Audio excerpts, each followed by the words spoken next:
Prøv at se her, hvad der er sket.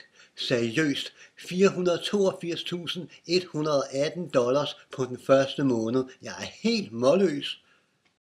Min konto med mit navn har $622.001 på den. Ufatteligt, ikke?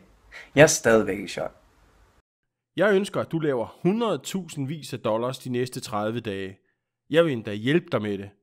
Jeg tager dig i hånden og guider dig 100.000 vis inden for den næste måned. Og hvis det ikke lykkedes, betaler jeg dig $10.000 i kolde kontanter af egen lomme. Jeg garanterer, at du vil tjene 100.000 vis af dollars inden for de næste 30 dage. Ellers giver jeg dig $10.000 kontant. For blot at lande på denne hemmelige side, som kun er for inviteret, har du lige tjent $10.000. Garanteret. De folk, du så i begyndelsen af videoen, accepterede alle mit tilbud for nogle måneder siden. Jeg behøvede ikke at udbetale $10.000 til en eneste af dem. De lavede alle flere 100.000 i deres første måned. Og de fortsætter med at lave penge sådan hver eneste måned. Det er Gud også for, at du ikke får $10.000 af mig, for du vil tjene meget mere end det. 100.000 vis af dollars inden for de næste 30 dage. Om en måned fra nu af, er du måske en af de folk på denne side, som kun er for medlemmer, som viser dine 6 eller 7 cifrede bankkonto. Kan du forestille dig at lave 100.000 vis på denne tid om en måned? Det er ikke kun muligt, det er næsten sikkert. Jeg gjorde det sidste år med flere folk. Og tager du imod min udfordring her i dag, så vil jeg også gøre det med dig. Og det kunne ikke være nemmere. Du skal bare klikke med musen nogle få gange, og så læn dig tilbage, og profitten begynder at rulle ind på din konto. Når du tjener penge så hurtigt, så kan du officielt kalde dig millionær allerede om nogle få uger. Jo, at tjene penge på den måde er fantastisk, men her kommer det bedste. Det vil ikke koste dig en rød øre. Det er sandt. Ikke én. Gratis. 100%. Fuldstændigt gratis. Ingen fælder, ingen betingelser tilknyttet, ingen kontrakt, der skal underskrives, ingen månedlige betalinger, ikke en rød reje.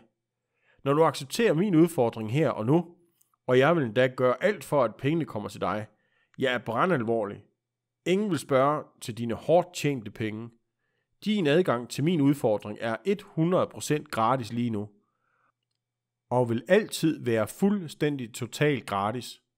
Se dig omkring på siden. Der er ingen køb nu, eller gå ind til indkøbskurven knap nogen steder på siden, eftersom vi ikke vil have nogen penge fra dig.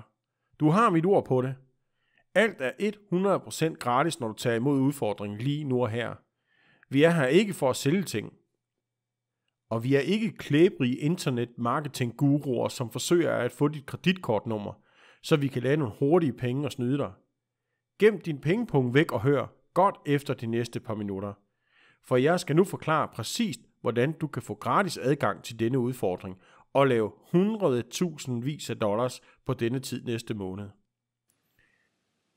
Hejsa, Lars lovede ikke bare at give mig $10.000, hvis ikke jeg tjente hundredvis af $1.000 inden for de første 30 dage.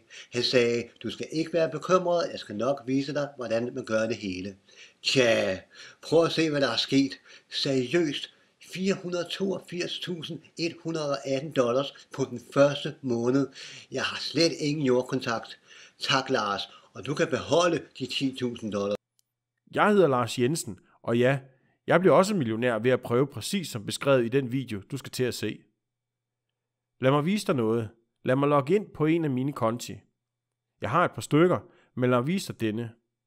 Jep, en balance på denne konto på 12.243.550. Jeg viser dig ikke dette for at prale, eller for at få dig til at føle som en taber på grund af din nuværende situation. Sandsynligheden er, at du ikke har millioner i banken lige nu, og jeg tør vædde med, at du gerne vil have det. Du ville elske at vide, hvordan det føles, at vide, at du aldrig behøver at arbejde en dag mere i dit liv. At du vil have mere end nok penge til at købe alt, du ønsker dig, når som helst du ønsker at købe det. Jeg er sikker på, du gerne langt om længe vil have det drømmehus, du har snakket om i årevis. At du langt om længe kan tage de lange, eksotiske, dyre ferier rundt om i verden. Maldiverne, Jomfruøerne, Malaysia, Paris. Du kunne besøge dem alle. Jeg er her for at fortælle dig, jeg får vendt din økonomi for dig. Jeg ønsker, at du skal leve som millionær. Jeg ønsker, at du får alting i livet, som du kan ønske dig. Og i de næste få minutter skal jeg vise dig, hvordan man sætter 100.000 ind på din bankkonto de næste 30 dage. Og derefter, hvordan du fortsætter med sådan penge hver måned fra nu af. Garanteret. Jeg ved, jeg kan gøre dig til millionær, for jeg har allerede gjort det for andre mennesker, præcis som dig. Faktisk har jeg en 100% succesrate med alle folk, jeg har arbejdet med. Du vil snart have rigeligt af det. Hver eneste en af de folk, som har taget imod min udfordring, har nu penge, der kommer ind på denne måde til deres konti regelmæssigt. Det er penge, som du kan bruge eller spare op, eller give væk, som du lyster. Der er masser af dem. Så du kan gøre, hvad du vil. Jeg skal vise dig, hvordan man får pengene til at rulle ind i løbet af minutter. Hvordan du fortsætter med at se det komme resten af dit liv. Og noget af det bedste er, efter nogle få klik med musen, så begynder det at akkumulere op på din konto automatisk. Du behøver ikke at gøre noget som helst andet end at læne dig tilbage og se på, mens 100.000 af dollars ruller ind på din konto hver eneste måned fra nu af. Pengene stopper aldrig. Igen og igen, uge efter uge. 100.000 af dollars kunne blive en del af dit liv allerede fra om få minutter fra nu af. Se, du så en af mine bankkonti. Jeg er multimillionær. Mange af de mennesker, jeg arbejder med, er blevet multimillionærer, og resten er også på vej. Med 100.000 af dollars rullende ind på mine bankkonti hver uge. Jeg behøver ikke flere penge, og derfor vil jeg gøre det for dig. Jeg ønsker, at du får så mange penge, som bliver ved med at rulle ind, at du slet ikke kan nå at bruge dem, eller endda give dem væk hurtigt nok. Jeg tjener mange penge. Du kommer snart til at tjene en masse penge. Det er det mindste, jeg kan gøre. Det er jo ikke fordi, jeg skal arbejde hårdt for pengene, jeg tjener. Jeg investerer ikke 15 eller 20 timer om dagen. Jeg har ikke gået på et smart gymnasium. Jeg er ikke noget computergeni. Og jeg ved stadig næsten intet om, hvordan finansielle markeder fungerer.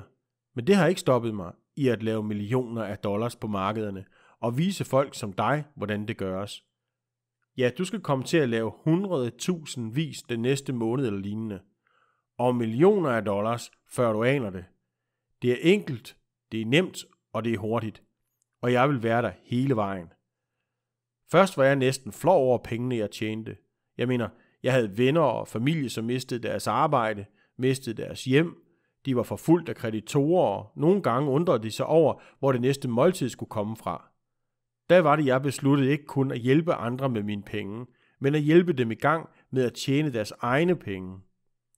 100.000 af dollars måned efter måned, og komme i en position, hvor de aldrig nogensinde behøver at bekymre sig om penge igen. Du er blevet inviteret til denne private kun på invitationsside, og du har nu muligheden for at lave ubegrænset med penge. Som du har set, jeg har allerede gjort det for andre, og i dag vil jeg gøre det for dig. Jeg ønsker, at du skal tage imod udfordringen og tjene 100.000 af dollars næste måned, eller få 10.000 dollars kontanter fra mig personligt. Men som jeg sagde tidligere, jeg har aldrig udbetalt de 10.000 dollars. Hver eneste person, jeg har arbejdet med i denne udfordring, er gået videre og har lavet 100.000 af dollars, og det vil du også. Mit system virker hver gang. Det har aldrig fejlet i at gøre brugeren til millionær hver gang. Se hvor hurtigt 250 dollars kan blive til tusindvis af dollars med mit system. Her er en spritny handelskonto med en startbalance på 250 dollars. Ved afslutningen på den første dag er de vokset til 7.812 dollars. Sidst på anden dagen er de nået op på 19.400 dollars.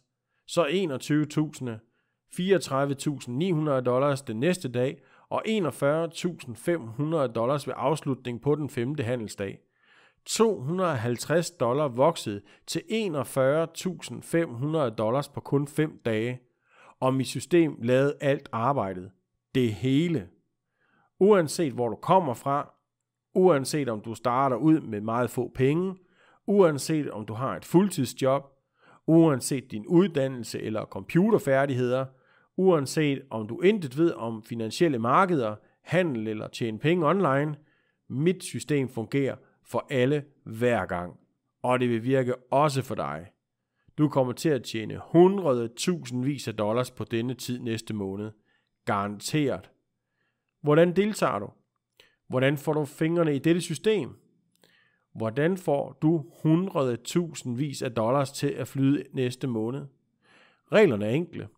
Sådan vil det blive for dig. Lige nu kan jeg acceptere 20 personer. Ja, kun 20 personer på én gang. Jeg er ked af det, men jeg kan ikke tage imod flere end det. Jeg vil være sikker på, at jeg har tilstrækkelig tid til at give alle den opmærksomhed, de behøver, for at få pengene til at komme på deres konti med det samme. Måske endda senere i dag. Det er det, 20 personer. Og eftersom jeg kun vil arbejde med 20 personer og forvandle dem til millionærer, så vil de 20 hurtigste folk, der bliver registreret på denne side lige nu, blive de 20 heldige mennesker, som kommer til at lave hundredtusindvis af dollars på denne tid næste måned. Bliv en af de første 20 til at udfylde registreringen og acceptere min udfordring, og jeg giver dig min livsændrende money-making system på blot nogle få minutter. Fuldstændig, totalt, absolut 100% gratis. Det eneste jeg vil bede dig om er, optag en lille kort vidensbyrd for mig efter de første 30 dage. Det er alt. Hvis du laver en video til mig ved afslutningen af denne udfordring, som viser hvor mange penge du har lavet, og jeg har din tilladelse til at poste den på denne webside i fremtiden, så er det alt. Så er du godkendt.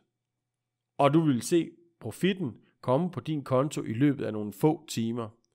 Jeg har intet at sælge, intet at skjule, så hvis du accepterer denne udfordring her og nu, og hvis du er en af de første 20 personer, som udfylder denne information på denne side, og er villig til at optage en videovidensbyrd i slutningen af en måneds periode, så er du på vej.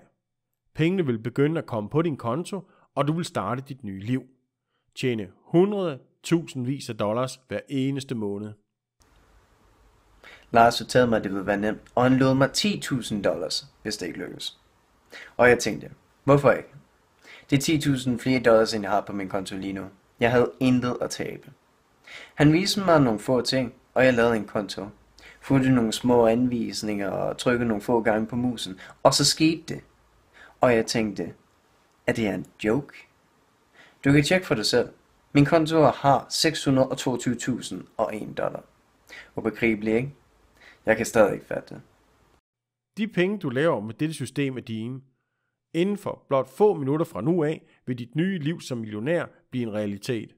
Og i det usandsynlige tilfælde, at du bruger dette system, og ikke laver hundredtusindvis af dollars inden for de næste 30 dage, så betaler jeg dig $10,000 i kontanter af min egen lomme, blot for at have taget din tid. Så selvom du ikke bliver en millionær inden for måneder, har du allerede tjent $10,000 i kontanter bare ved at se denne video i dag. Altså, hvis du udfylder din information her på siden, og vi stadig har en af de 20 stillinger ledige til dig. Lige nu vil det være et perfekt tidspunkt at skrive dine informationer og fortsætte til næste side. Med kun 20 pladser tilgængelige, så vil døren snart lukke hurtigt. Fortsæt og indtaste informationerne med det samme, og kom i gang med at se sådan penge rulle ind på din konto og ind i dit liv. Det eneste du skal gøre, når du har indtastet dine informationer, er at aktivere systemet. Derefter vil alt blive gjort for dig. Du behøver ikke at vide noget om handel. Du skal ikke bruge tid på at læse og researche. Du bliver ikke holdt søvnløs om natten, bekymret for, hvad der sker, eller om systemet vil lave penge til dig. Det vil lave penge til dig. Masser af penge. 100% på autopilot. Så længe registreringsformen stadig vises på denne side, har du en chance. Udfyld din information med det samme, og lad os få gang i dig. Med hundredtusindvis af dollars på denne tid næste måned. Prøv at se nogle af de fortjenester, jeg laver dagligt. Nogle gange flere gange dagligt. 10.000, 8.000, 12.000, og der er 9.000, 10.000 en anden, 9.000.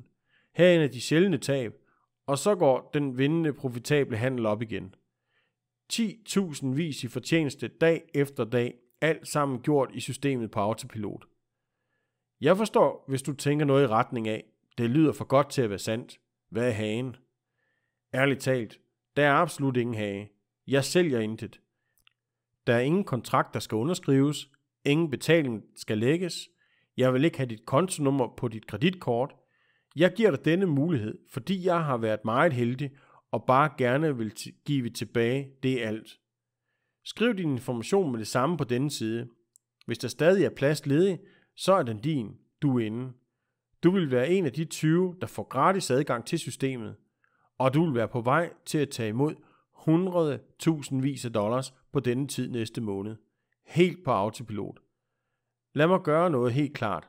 Hvis du tilhører den slags folk, der konstant køber disse bliv rig i en fart online systemer, de der guru-vitser med deres falske påstande og nytteløse systemer, så bliver du nok chokeret, når du får fat i det her system og opdager, hvor let og hurtigt det kan være at lave store summer af penge.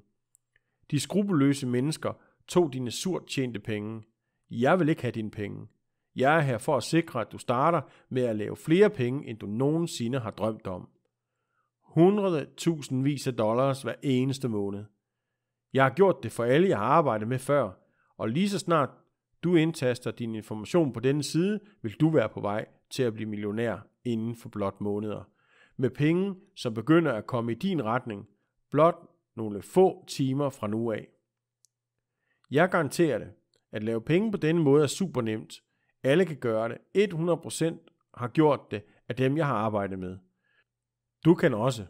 Og nej, det har intet at gøre med forex, aktier, valutapapirer, internetmarketing, ejendomshandel, optioner eller anden form for traditionel handel, som du nogensinde har hørt om før.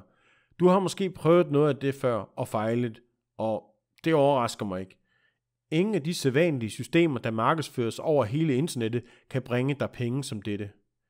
Dette system er anderledes, helt anderledes.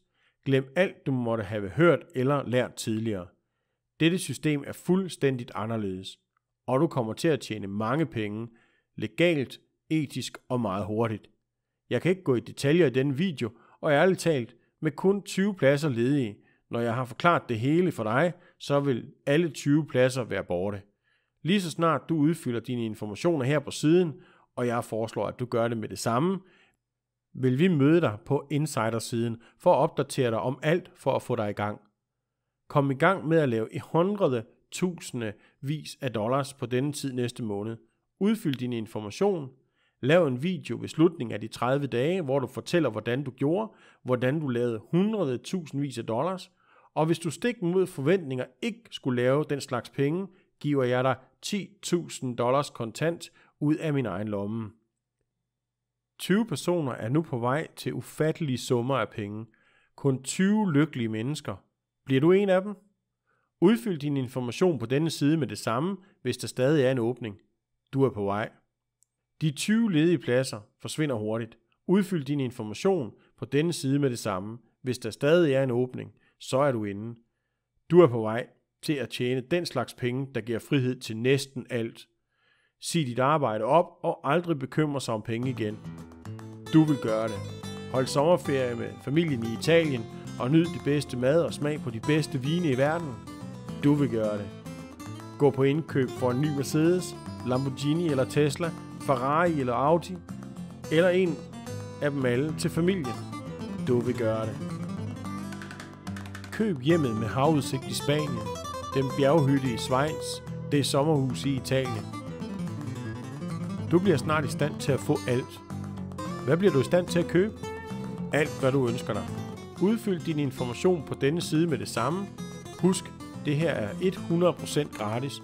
Der er ingen omkostninger og ingen hage. 100.000 af dollars på denne tid næste måned, eller jeg giver dig $10,000 i kontanter. Udfyld din information med det samme. Hvis der stadig er en åbning, du vil være få minutter fra at få dette system gratis. Nogle få timer fra at se det første til din profit. Kom på din konto. Der er intet at købe, du har intet at tabe. Udfyld din information med det samme, og lad os få dig i gang med at lave 100.000 af dollars på denne tid næste måned. Gør det med det samme, hvis der stadig er en åbning. Du er på vej. Udfyld din information på denne side med det samme.